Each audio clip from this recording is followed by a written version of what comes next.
sebenarnya yang dimaksud dengan suicidal thoughts itu apa? Apakah cuma sekedar pikiran mau bunuh diri itu berarti kamu udah suicidal thoughts, atau lebih dari itu sebenarnya sebuah habit atau sebuah pola seperti itu?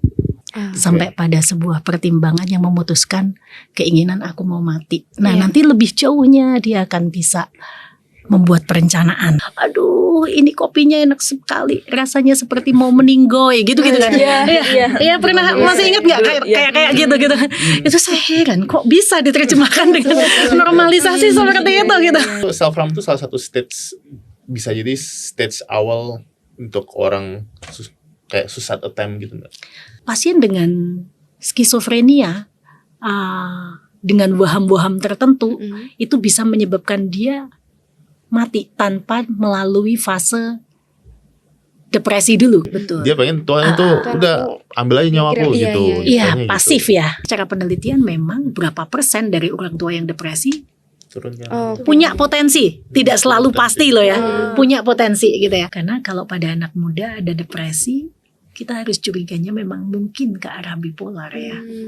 Karena depresi sendiri sebenarnya murni depresi biasanya justru di usia yang lebih dewasa. Terbiasa dengan cara berbicara yang baik, berpakaian yang baik, segala-segalanya tuh baik, cuman suicide attempt-nya tuh udah beberapa kali gitu.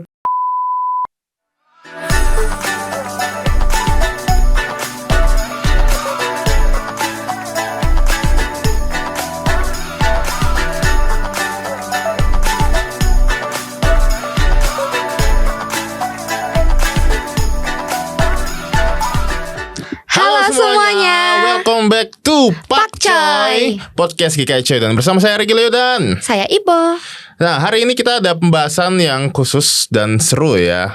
Nggak seru-seru amat sih, memang dia agak mengerikan dia. Jadi kita hari ini akan membahas soal suicidal thoughts gitu ya. Jadi suicidal itu terjemahkan ya berarti ya kita bicara soal bunuh diri ya, pikiran bunuh diri. Dan kita bersama dengan dua orang narasumber kita. Narasumbernya cuma satu sih. Satu orang narasumber kita yaitu Dr. Indah. Selamat datang Dr. Indah. Bagaimana kabarnya? Halo. Ya. Gimana kabarnya? Selamat datang. Saya masih jawab apa coba? Iya. Kabar baik. Kabarnya baik ya. Katanya tadi lagi sakit kayak aman, udah baik kan sekarang ya? Aman. Puji Tuhan. Mungkin Dokter Indah bisa perkenalkan diri sedikit ya. Oke, baik. Nama saya Indah. Ya, mungkin saya deketin sendiri. Nama saya Indah. Saya seorang psikiater, tapi saya juga jemaat dari GKI Cuyudan. Oke, GKI Cuyudan ya. Oke, terima kasih. Lalu kita juga bersama dengan guest kita.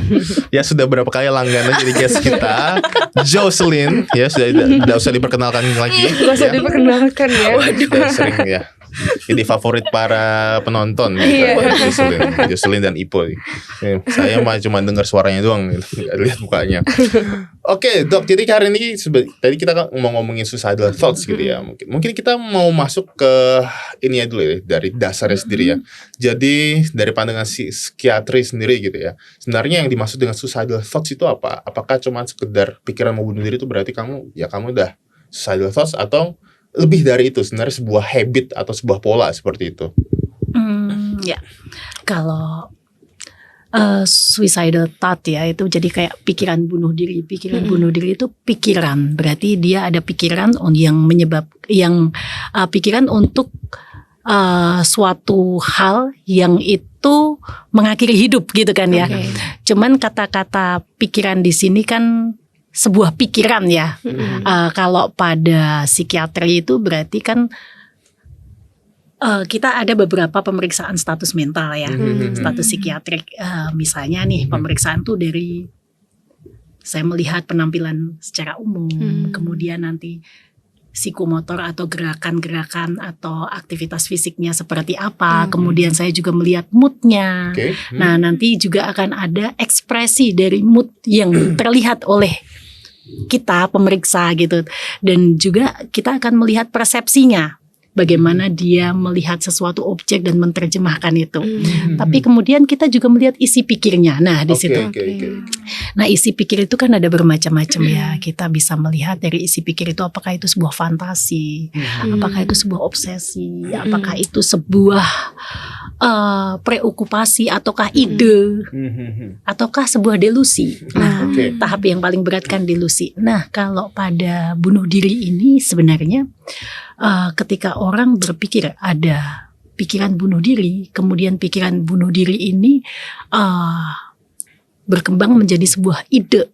Ide itu berarti nggak sekedar pikiran, tapi ide itu berarti perencanaannya. Ide itu sesuatu yang ada tahap kontemplasi di situ. Berarti kan kontemplasi itu dia mempertimbangkan, merefleksikan, dan kemudian dikaitkan dengan dirinya, saya akan melakukan ini sampai pada sebuah pertimbangan yang memutuskan keinginan aku mau mati. Nah, nanti lebih jauhnya dia akan bisa membuat perencanaan gitu ya. Nah, dari perencanaan itu dia akan lakukan, dan pada akhirnya kan itu bisa menjadi sebuah keputusan yang benar-benar dilakukan dan completed suicide gitu. Jadi kalau dari sebenarnya berarti ya suicidal thought itu ya pikiran pada seseorang di mana dia ada keinginan untuk mengakhiri hidup. Mungkin diterjemahkannya seperti itu. Tapi itu kan berkembang gitu ya. Cuman normal kayak misalnya setiap orang tuh pernah bisa ngalami itu, kayak berpikir seperti itu suatu hal normal atau enggak sebenarnya atau? Oke, baik. Normal tidaknya ya ini ya. Kalau tiba-tiba aku mau olahraga sehat, itu wajar nggak? Saya mau olahraga lari nih biar badan saya sehat. Itu kita melihat sebagai hal yang normal ya. Jadi ketika orang pengen sehat, kemudian ketika sakit tadi saya minum obat misalkan gitu ya. Itu sesuatu yang normal ya. Karena sebenarnya ketika orang hidup, dia itu kan instingnya atau mungkin dia di dalam hidup itu normalnya ya dia mempertahankan kehidupan itu. Dia bertahan untuk hidup. Kan itu yang normal. Tapi ketika orang berpikir saya mau mengakhiri hidup, nah itu berarti kan ada sesuatu gitu ya. Ya itu tidak normal. Oke, maksudnya berarti kalau ada, maksudnya orang-orang ketika ada terbesit untuk berpikir untuk mati, keinginan untuk mati, itu berarti ada sesuatu yang salah berarti ya. Ada sesuatu yang salah, bukan sesuatu yang lazim ya. Tidak pada normalnya sebuah kehidupan di mana orang pingin bertahan. Orang ketika dia di dalam suatu keadaan bahaya, bagaimana dia memikirkan untuk menyelamatkan diri, harusnya survive ya. Tapi kok di sini aku mau mati aja gitu. Jadi ya tidak lazim ya. Tidak wajar. Nah, yang menjadi penyebab utama dari pikiran untuk mengakhiri hidup itu kita bisa lihat juga nggak, Dok?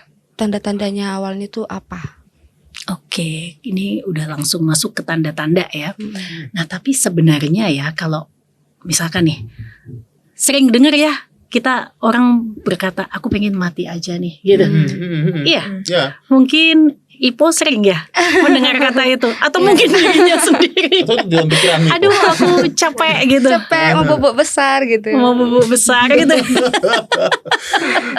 karena itu dong memang ya mungkin karena kita di sosial media ya. Jadi kita banyak mendengar kata-kata kayak gitu ya. Jadi mungkin ya normalitas itu kan seringkali patokannya itu dari average gitu.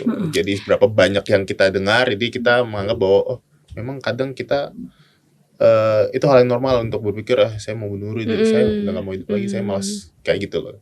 Oke, baik. Itu sebuah kata-kata yang umum dikatakan dan ternormalisasi seperti itu ya.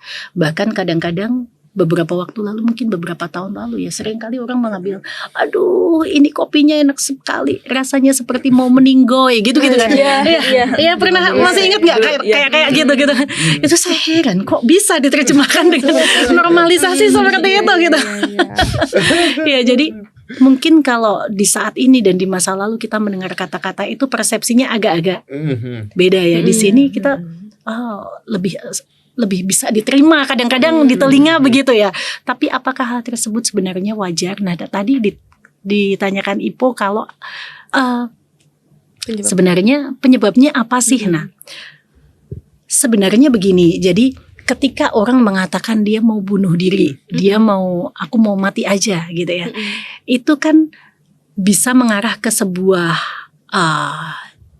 misalnya nih ada ciri kepribadian tertentu ya, yang dia ada moodnya itu jadi instabilitas ya, ada instabilitas di dalam mood dan afeknya gitu. Jadi misalkan kepribadian borderline gitu ya, ada orang-orang dengan kepribadian tersebut moodnya itu kan mudah berubah, kemudian dia mudah sekali untuk merasa ditinggalkan, merasa abaikan gitu ya. Ketika dia merasa seperti itu, seperti semuanya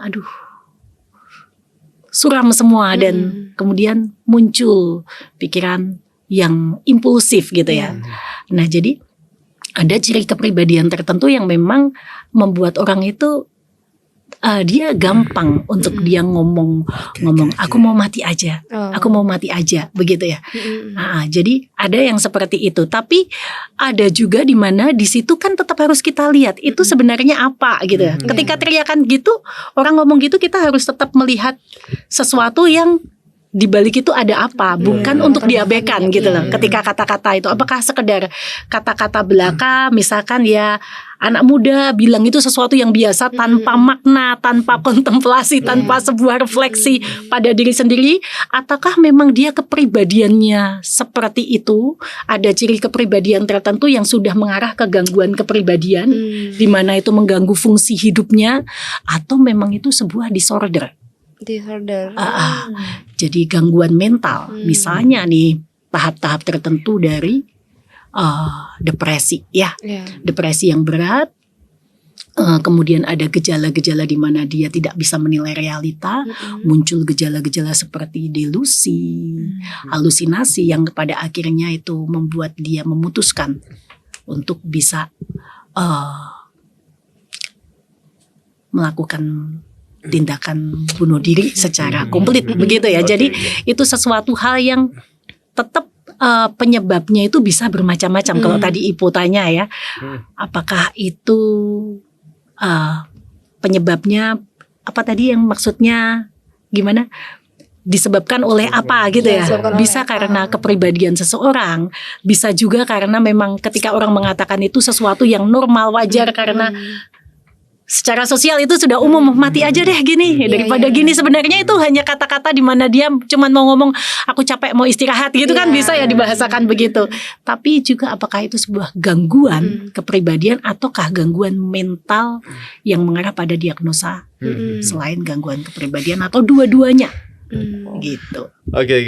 Soalnya tadi ada kata kunci kepribadian nih. Kepribadian tuh dari yang saya paham ya, kepribadian ini kan bisa salah satunya bisa terbentuk, tapi bisa juga dari bawaan lahir gitu. Apakah ini yang dokter maksudnya bisa terjadi dari dia itu bawaan lahir, ada bisa jadi yang dia itu maksudnya ya sudah ada kecenderungan untuk itu gitu. Oke. Nah, ini saya tinjauannya dari sudut pandang psikiatri ya.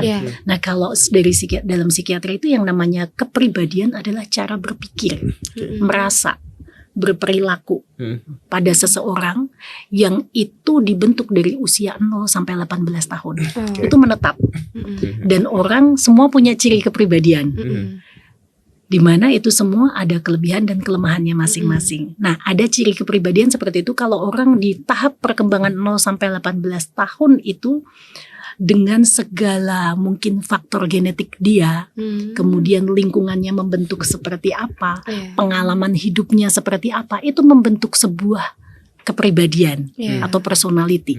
Di mana ini sudah nggak akan berubah nih. Nah, jadi kepribadian tertentu itu ada di mana dia moodnya nggak stabil, kemudian ada impulsivitas, kemudian ada rasa diabaikan yang cukup besar sehingga dia kadang-kadang muncul orang dengan gampang self harm ya. Ada beberapa orang yang mudah melakukan dari impulsivitasnya membuat dia ada self harmnya gitu ya, di mana itu tujuannya untuk sebenarnya menjadi sebuah coping pada dirinya, tapi ketika itu terus menerus berlanjut dan di mana pada gangguan kepribadian tersebut akhirnya dari faktor lingkungan juga memunculkan adanya gangguan mental yang lainnya.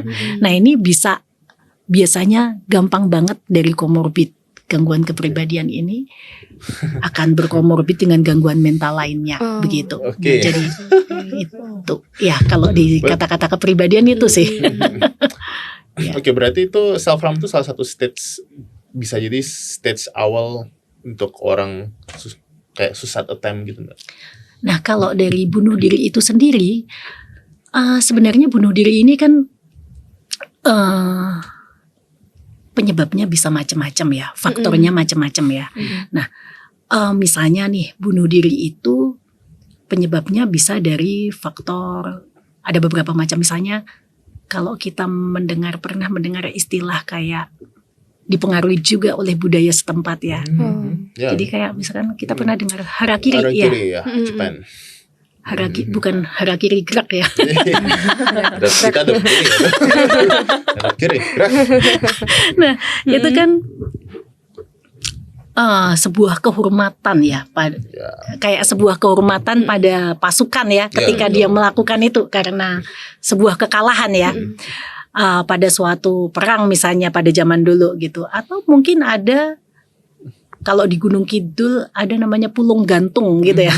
Itu kan ada semacam mitos tertentu gitu. Itu kan dipengaruhi budaya setempat, di mana ketika orang dijatuhin pulung itu, kalau nanti bisa dibaca di internet ya, seperti apa itu, biasanya orang akan mati dengan bunuh diri gitu. Nah, itu mitos kepercayaan tertentu yang itu sebenarnya dipengaruhi oleh mitosnya itu di zaman Majapahit dan perang Demak atau mana gitu ya, yang dimana Brawijaya itu mati terus pasukannya juga mati gitu loh, kalau nggak salah seperti itu gitu ya. Tapi ketika ada orang kepercayaan mereka, ketika ada pulung itu mereka biasanya akan mati dengan gantung. Nah, itu kan budaya setempat ya, di mana berbeda-beda. Ada juga di India misalkan, di India itu kalau suaminya mati gitu ya, istrinya nggak ikut mati, itu dicemooh gitu ya. Jadi itu kayak ada budaya setempat gitu ya. Tapi apapun itu sebenarnya orang itu kan wajarnya survive di dalam hidup ya. Kalau menyebabkan begitu, ya itu tidak wajar. Terus penyebab yang lain lagi ya itu tadi, gangguan ya, sebuah gangguan mental ya, gangguan mental di mana di sini bisa disebabkan dari berbagai hal ya. Apakah itu sebuah depresi, di mana orang di dalam depresi itu ada keputusasaan, harga dirinya rendah pasti. Kemudian seperti depresi itu bisa digambarkan kita jatuh kayak di sumur yang dalam banget dan kita nggak bisa naik. Jadi helpless, nggak ada pintu harapan gitu ya. Nah, itu bisa disebabkan dari depresi yang berat. Biasanya depresi berat ada gejala gangguan dalam menilai realita. Jadi biasanya ada halusinasi yang mengatakan, kamu nggak pantas hidup, kamu mati aja tuh, kamu gak akan bertahan, kamu buruk sekali gitu ya. Jadi atau mungkin ada delusi juga di situ, disertai pikiran-pikiran bahwa bunuh diri itu yang terbaik, di mana keyakinan itu tidak bisa dipatahkan lagi kalau sudah sampai ke waham ya. Dengan berbagai cara nggak bisa dipatahkan, dan dia akan hidup sesuai dengan wahamnya itu atau delusinya itu, keyakinannya yang tidak bisa dipatahkan tadi. Nah, bisa juga karena gangguan mental selain depresi, misalnya nih gangguan mental yang pada pasien dengan skizofrenia pun bisa gitu ya. Karena skizofrenia itu kan salah satu gejalanya dia yang paling umum adalah kegagalan dia menilai realita. Jadi biasanya akan ada waham, ada halusinasinya gitu ya. Pasien dengan skizofrenia dengan waham-waham tertentu itu bisa menyebabkan dia mati tanpa melalui fase depresi dulu, kan ada juga depresi pasca skizofrenia. Tapi kalau matinya itu sebuah waham keyakinan bahwa itu waham itu berarti keyakinan yang tidak wajar tadi muncul, itu bisa terjadi. Atau sebuah halusinasi di mana di sini ada ancaman pikiran, di mana itu suara-suara yang dia dengar itu adalah mengancam, mau membunuh, membuat dia merasa tidak aman. Seperti itu hingga akhirnya berakhir pada kondisi di mana dia agresi terhadap dirinya sendiri. Nah, itu bisa terjadi juga gitu. Atau bahkan halusinasi itu kan bisa menyuruh dia melakukan apapun. Nah, bisa pada skizofrenia, bisa juga pada pasien kebanyakan justru bipolar. Pada pasien bipolar, di mana pada bipolar ini ketika dia pada episode depresi, dia akan ketika itu berat muncul juga gejala psikotiknya tadi yang membuat dia ada halusinasi, waham yang hingga akhirnya ada tindakan bunuh diri itu berakhir pada mengakhiri hidup. Atau pada kondisi mania pun bisa yang manik gitu, dia merasa katakanlah dia kan ketika di kondisi bipolar itu bisa naik banget gitu ya, harga dirinya meningkat, dia pede banget, grandiositasnya tinggi banget ya. Ketika dia merasa bisa terbang, dia bisa aja menjatuhkan diri dari atap gitu ya. Nah, jadi berbagai macam itu sebenarnya kan tindakan yang menyebabkan kematian juga. Jadi sebenarnya penyebabnya berbagai macam ya. Bisa dari gangguan mental itu pun gak hanya depresi gitu ya, tapi bisa bermacam-macam begitu. Berarti itu dia yakin bahwa itu sesuatu yang baik dong. Kayak dia tidak merasa bahwa itu sesuatu yang menyakiti diri dia. Kalau yang tadi itu. Kalau yang itu tadi kan dia kan memang sedang dalam kondisi gangguan ya. Dia ada di dalam gangguannya itu. Jadi makanya dia mati, akan tapi karena itu sebuah waham atau halusinasi dari gangguan mentalnya itu, dari gejala psikotiknya gitu ya. Nah, kalau kebanyakan orang mengatakan bunuh diri, memang kaitannya kebanyakan ya ini dengan depresi. Tapi kalau kita melihat orang bunuh diri itu faktornya nggak cuma dari depresi aja ya. Memang kebanyakan dari situ. Oke. Gimana Joy? Joy mungkin ada mau sharing pengalaman atau mau tanya-tanya? Ini paling zaman-zaman sekarang tuh anak-anak muda ya, ini apa namanya, tadi kan katanya halusinasi juga termasuk ke ini kan, apa namanya, ke problem yang kesehatan mentalnya juga kan. Tapi orang-orang sekarang itu suka menggunakan halusinasi seperti itu tuh sebagai ini nih, kreativitas, sebagai kreativitas atau enggak untuk menenangkan diri gitu. Sakau mungkin, Nggak tahu. Okay. Padahal dari segi halusinasinya pun sehalusinasi yang negatif gitu loh. Oke. Nah, kita mungkin terminologi halusinasi sendiri itu apa gitu ya. Halusinasi itu tidak semua orang mengalami. Kalau kita sering mendengar, dia lagi halu tuh gitu kan. Kadang-kadang orang kan sedang mengatakan, lagi halu tuh. Misalkan dia lagi membayangkan sesuatu gitu kan. Nah, terus kata halusinasi itu sendiri mungkin bagi anak remaja, kalau yang terpikir oleh Joe sendiri gimana halusinasi itu? Misalnya contoh. Kalau pada anak muda yang menjadi kreativitas itu definisinya misalnya gimana menurut Joe? Halusinasinya itu seperti apa contohnya? Imajinasi kah atau? Mungkin kayak seniman-seniman yang menggambarkan monster atau gitu ya. Gimana ya, halusinasi itu ya suka menggambarkan sesuatu dalam pikiran gitu loh. Tapi negatifnya tuh maksudnya kayak yang tadi itu, yang aggression terhadap diri sendirinya gitu. Tapi suka pelariannya tuh dengan menyebut itu cuma sebagai apa ya, untuk menghibur diri atau kreativitas gitu loh. Padahal pemikirannya tuh kayak gitu. Contohnya dia membayangkan sesuatu gimana? Membayangkan gimana? Gini, aku agak sharing dikit ya. Jadi gini, dalam halusinasinya tuh dia berhalunya tuh apa ya, kayak itu aggressionnya tuh untuk menyakiti diri sendiri. Disebutnya itu apa? Pelariannya tuh nyebutnya itu kreativitas. Kreativitas untuk dibuat menjadi sebuah buku, padahal itu maksudnya tuh ke diri sendiri gitu loh. Gitu. maksudnya itu sebuah tindakan yang mendestruktif diri sendiri, begitukah? Tapi pelariannya Merusak menyebut-nyebutnya itu sebagai kreativitas, buat kreativitas gitu. Oh begitu, ya. Dan kasus gini tuh nggak cuman di beberapa orang tapi banyak. Jadi mereka maksudnya menggunakan kreativitas mereka dalam bentuk imajinasi tertentu yang kemudian dilakukan mereka untuk sebuah karya tertentu, begitu kan? Oh ya. Nah, kata halusinasi ini sendiri berarti sudah ada banyak pemahaman yang mungkin berbeda ya, persepsi yang mungkin berbeda. Halusinasi itu sebenarnya seperti ini. Saya melihat objek, misalkan di sana saya melihat ada kamera gitu ya. Saya menerjemahkan itu sebagai apa? Kamera, karena mata saya melihat, menangkap bayangan itu dan saya mempersepsikannya memang itu kamera, gitu ya. Nah, itu berarti normal ya. Kalau saya melihat di sana ada kamera, oh itu kamera gitu ya.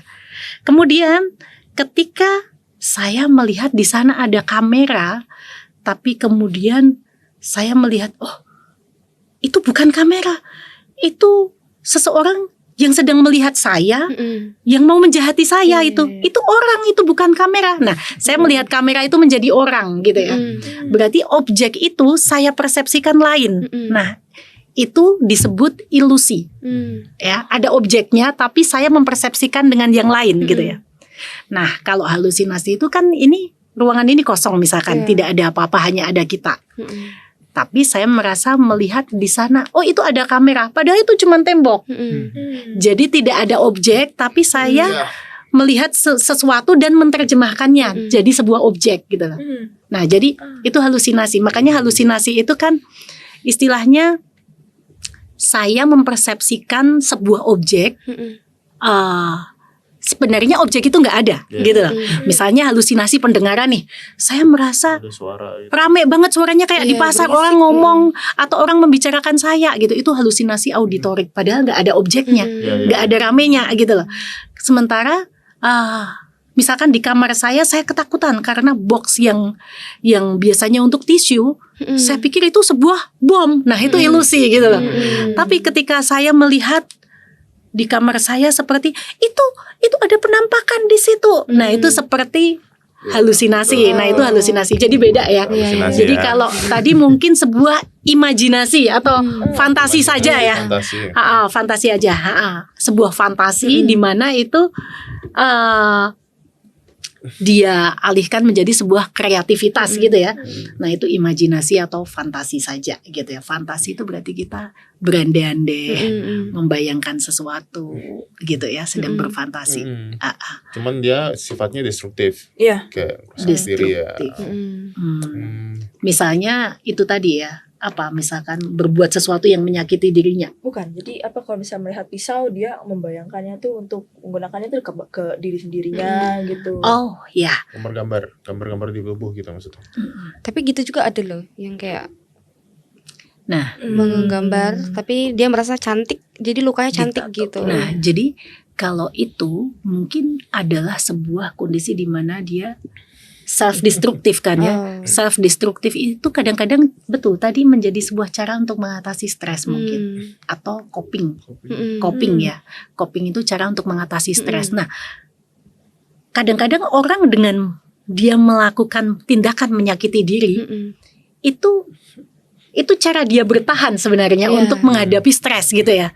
Yang bisa dia lakukan itu cara bertahan atau cara mengatasi stres. Coping itu kan bisa adaptif, bisa maladaptif ya. Nah, dalam hal ini dia destruktif atau maladaptif gitu. Karena apa? Dia menyakiti dirinya. Misalkan dia cutting, membuat tato gitu ya. Karena apa? Dengan rasa nyeri yang ada itu sebenarnya yang pertama bisa menjadi bentuk pengalihan dari rasa sakit psikologis yang dia gak bisa terjemahin nih. Saya alihkan nih dalam bentuk fisik yang lebih bisa dia terima gitu ya.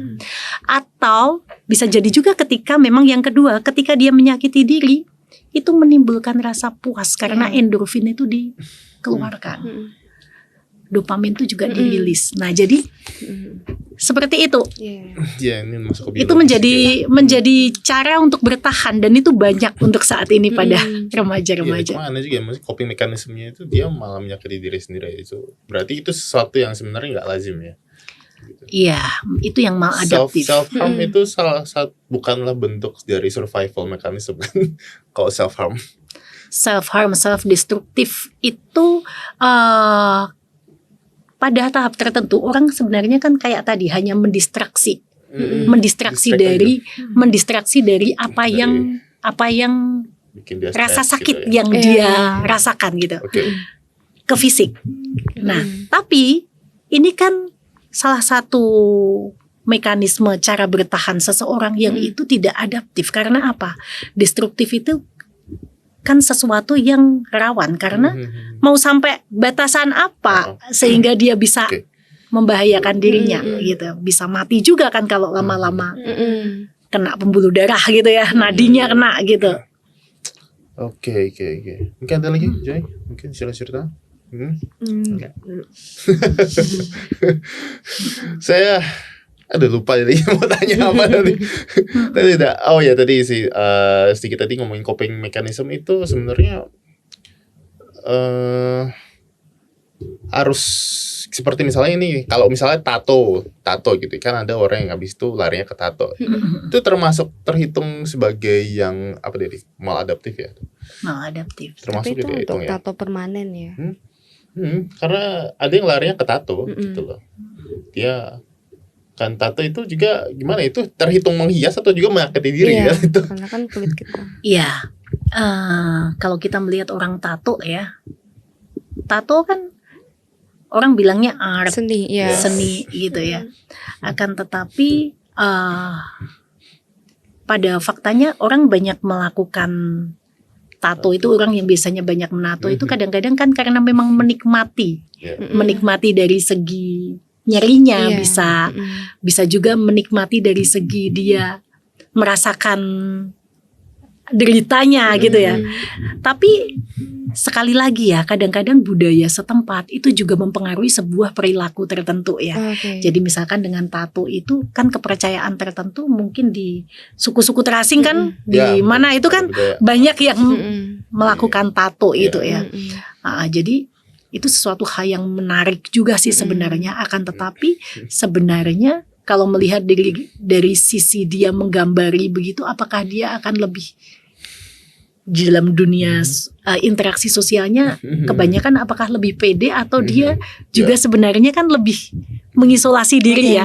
Jadi sebenarnya ada sesuatu yang menurut persepsi pandangan tertentu, sudut pandang tertentu memang harus dilihat ada apa dalam diri orang ini. Oke, bisa jadi kan, tapi bisa jadi kan pertama itu faktor budaya dulu itu. Kayak misalnya suku-suku yang dia itu ada budayanya tato misalnya gitu.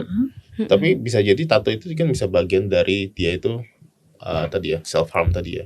Iya, karena kalau budaya setempat kita saat ini kan bukan tato ya.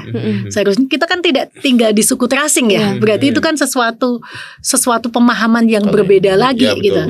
Akan tapi sebenarnya apakah dengan tato itu yang namanya kesehatan mental, orang itu kan berada dalam kondisi di mana dia bisa berkembang dengan baik dalam kondisi fisik, mental, sosial, dan spiritual. Nah, sosial ini apakah dia bisa berfungsi sosial dengan baik ketika dia bertato? Nah, pertanyaannya apakah itu mendukung untuk dia berinteraksi dengan baik?